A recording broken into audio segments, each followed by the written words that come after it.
Les enseignants sont parmi les personnes qui n'annoncent pas les horreurs qu'elles traversent dans leur milieu professionnel ou au cours de leur carrière. Licenciements répétés, abus, manipulation, surcharge du travail, tout cela pour une paye dérisoire, alors que leur enseignement rapporte des millions aux établissements. J'ai observé un phénomène un peu troublant. Dans de nombreuses écoles, les professeurs de français sont parmi les plus sollicités, mais aussi parmi les moins valorisés. On leur donne le plus lourd charges horaires, les classes pléthoriques, mais un salaire au rabais. Et pire encore, malgré la demande énorme, on les refuse parfois simplement parce qu'ils sont nombreux. Leur valeur est banalisée comme si elle allait de soi. Ce qui attriste le plus, beaucoup de professeurs de français ont un immense potentiel mais ne savent pas se vendre, se faire respecter ou se positionner. Il est temps que nous enseignants comprenions notre réelle valeur. Pas pour se plaindre, mais pour se réélever, prendre les contrôles,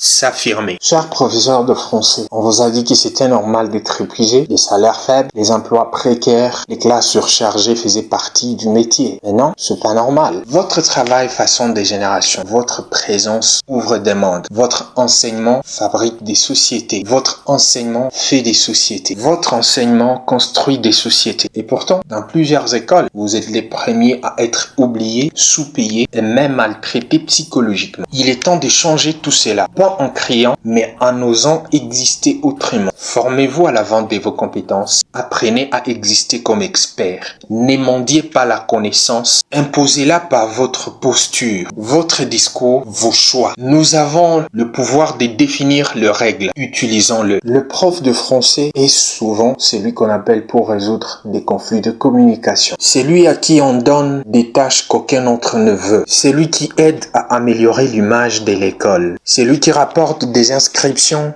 qui créent un lien. Mais aussi, celui qu'on paye le moins, celui dont le poste est supprimé à la moindre crise, celui dont la voix est écoutée dans la prise de décision. C'est ça, les paradoxes invisibles. Il faut le briser parce que notre savoir ne mérite pas les silences.